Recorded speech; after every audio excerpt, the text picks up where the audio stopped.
Naku po, ito na nga bang sinasabi natin. November 16, 17, and 18 sa Luneta, sa may grandstand, magkakaroon po ng isang napakalaking clean-up drive.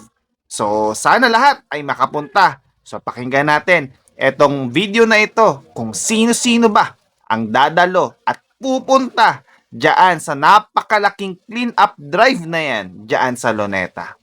Naniniwala ba kayong natutugunan ang reklamo ng bayan patungkol po sa korupsyon? Ang nagsabi ng, opo, natutugunan yan. Ha? Wala. At ang nagsabi ng, hindi po natutugunan, 100%. Sana yung magpakitang gilas pa po ang mga kinaukulang ahensya ng ating pamahalaan sa pangunguna po ng Pangulong Bongbong Marcos. Maghanda na lang tayo dun sa pamamasyal natin dyan sa... Ayun. Sa November 16, 17, 18. Huwag niyo kakalimutan, ha? Ang dami kong kinontak ng mga kaibigan, darating din daw sila. Ganun ba? Mula doon sa dulo. Abra, meron.